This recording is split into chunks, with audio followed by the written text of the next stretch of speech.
Hello guys, welcome to my YouTube channel Explore Fishes and Birds. And guys, please subscribe to my channel for more information. So guys, आज मैं जिस fish के बारे में बात करने जा रहा हूँ गाइस, वो बहुत ही खतरनाक फिश है। तो वो है पिराना फिश, और वो एक कार्निवोरस फिश है गाइस, यानी मांस खाने वाले फिश। तो अगर ये फिश अगर आप रखते हैं गाइस, अगर अपने एक्वेरियम में रखते हैं तो गलती से भी हाथ ना डालें। अगर आप बड़े अगर जुवेनाइल रखते हैं पिराना तो ठीक है, लेकिन अगर आप बड़े पिराना रखते हैं, एडल्ट पिराना रखते हैं, तो हाथ ना डाले गाइस, आपके हाथ को भी डिस्ट्रॉय कर सकता है। तो ये इतना खतरनाक फिश है। तो ज़्यादा समय बर्बाद ना करते हुए गाइस, मैं सीधे चलता हूँ पिराना फिश के बारे में। उसके बारे में पूरा कंप्लीट केयर के बारे में बताऊंगा गाइस इस वीडियो में, तो चैनल पे बने रहे गाइस। तो सबसे पहले अगर हम पिराना की बात करें कि वो कहाँ पाया जाता है, तो गाइस वो पाया जाता है अमेजोन बेसिन में, साउथ अमेरिका में पाया जाता है गाइस। और साउथ अमेरिका का मतलब हो गया कि लगभग इसमें बहुत सारा देश आ गया है। अमेजोन बेसिन जो अमेजोन नदी है उसका उसके बीच में बहुत सारे मछली ये पाया जाता है पिराना। तो अब जो है इसका पालन पोषण हो रहा है, तो अब लगभग हर जगह इसका ये किया जा रहा है गाइस, डोमेस्टिकेट किया जा रहा है। तो अगर हम इसके नेटिव की बात कर लिए कि इसका नेटिव कहाँ है, तो साउथ अमेरिका गाइस।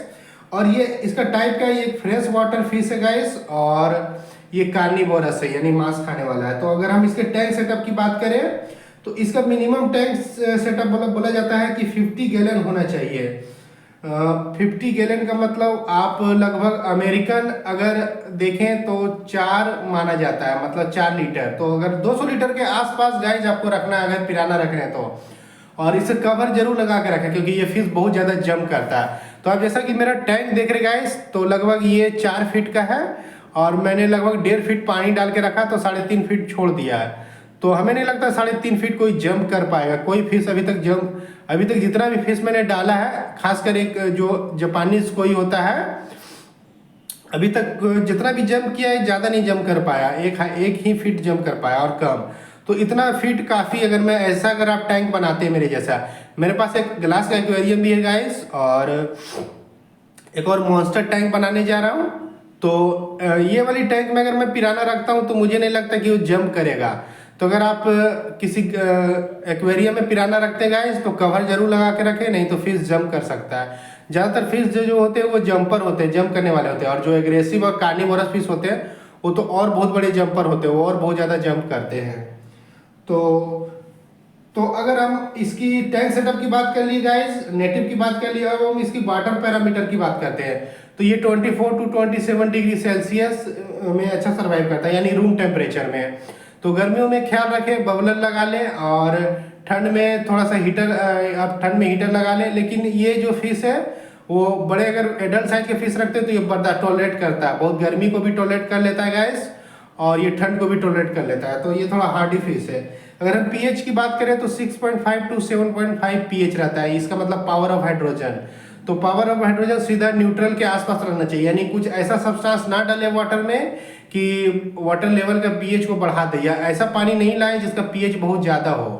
तो पीएच का मतलब होता है गाइस कि वाटर जब किसी थिंग्स के साथ रिएक्ट करता है तो उसका केमिकल अल्ट्रेशन हो जाता है वाटर का। जैसे कि कैल्शियम मैग्नीशियम अगर बढ़ जाए तो उसका वाटर का पीएच भी बढ़ जाता है।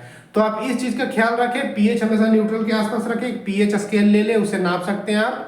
तो ठीक है, ऐसा कोई ज़्यादा दिक्कत नहीं गाइस। मैं तो पीएच स्केल नहीं रखा हूँ, और मैं वाटर जो है वो सिंपल बोरवेल का डालता हूँ, और खाना सिंपली देता हूँ। तो मुझे ऐसा कोई पीएच का आज तक कोई ऐसा इशू हुआ नहीं गाइस। हो सकता हुआ होगा, मैंने नापा नहीं, हो सकता है उसके कारण से कुछ फिश मरा होगा, तो उसने मैंने ज़्यादा उस पर केयर नहीं किया। तो मैं जैसा कि आपको बता रहा हूँ कि अगर आपको जैसे कि फिश रखना है तो न्यूट्रल के आसपास रखना है, तो पीएच स्केल रखें, और वाटर चेक कर ले कि पीएच क्या। बोरवेल अब जहाँ से पानी लेते गए वहाँ का बोरवेल का वाटर का पीएच चेक करें, वेल का वाटर का चेक करें, आप हैंडपम्प के वाटर का चेंज करें, और सप्लाई के वाटर जो आता है उसका पीएच चेक करें।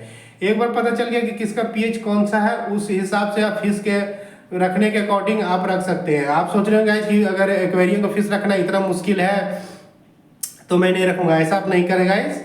आप रख सकते हैं, सिंपली ये सब नहीं भी कर सकते हैं। सिंपली मैं बता रहा हूँ, आप बोरवेल का वाटर डाल दें तो फिश सर्वाइव कर जाएगा, क्योंकि ज़्यादातर वाटर जो होता है वो पीएच के आसपास रहता है।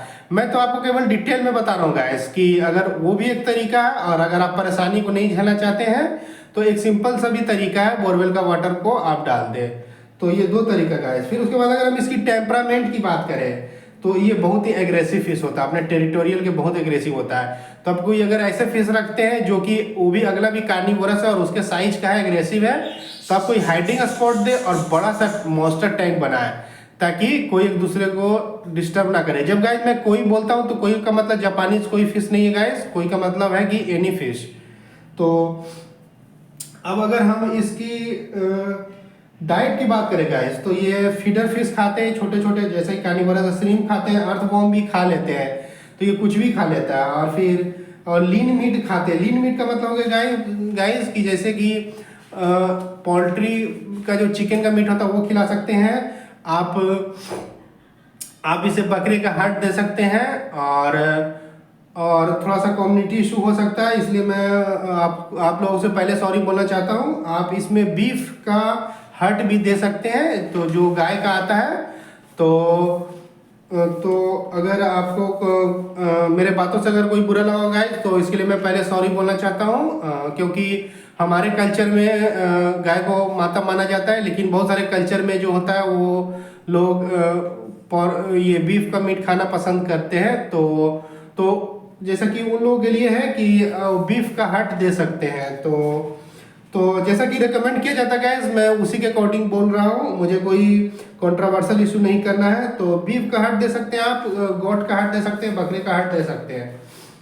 अगर टैंक डेकोरेशन की बात करें गाइस तो आप इसे बहुत सारे हाइडिंग स्पॉट दे सकते हैं, केव दे सकते हैं, ड्रिफ्ट वुड दे सकते हैं। और क्योंकि ये जो फिश होते हैं टेरिटोरियल होते हैं, तो थोड़ा सा अगर बिजी रहेंगे ड्रिफ्ट वुड में, गुफा में, थोड़ा हाइडिंग स्पॉट में, तो दूसरे से फाइट नहीं करेंगे, तो ये एक उपाय हो जाता है। अगर हम इसकी वाटर हार्डनेस की बात करें गाइस तो ये हार्डी फिश होते हैं, ज़्यादा कोई परेशानी नहीं है, आप इसे रख सकते हैं। अगर हम इसके प्रिकॉशन की बात करें गाइस तो आप एक इसका इस्तेमाल करें, एक नेट का इस्तेमाल करें, जाली का इस्तेमाल करें, वो आपके हाथों को नहीं तो काट सकता है।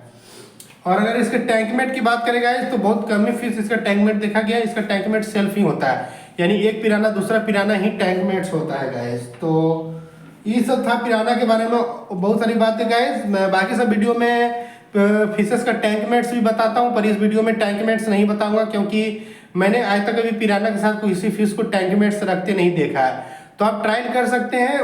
मुझे लगता है कि आप अफ्रीकन सिक्लिड जो बड़े बड़े होते हैं सिक्लिड वगैरह, वो फिश को आप रख सकते हैं, जैसे ऑस्कर सिक्लिड हो गया, फिर उसके बाद फिर जाइंट गुरामी। अगर ये सब फिश रखते हैं, एरोवाना अपना रखे गाइस, क्योंकि ऐसे ही बहुत महंगा आता है तो नुकसान हो जाएगा। तो आप ऑस्कर सिक्लिड को रख के देख सकते हैं, और उसके बाद आप पैरोट सिक्लिड को बड़े वाले साइज को रख के देख सकते हैं, जाइंट गुरामी, ये सब फिशेस को आप रख के देख सकते हैं कि अगर हार्म नहीं कर रहा है तो फिर नहीं करेगा। तो डाइट के बारे में ज़्यादा हम बात नहीं किए गाइस, क्योंकि ये कार्निवोरस है, तो ज़्यादातर आप इस तरह का छोटे मोटे फिशेस दे सकते हैं।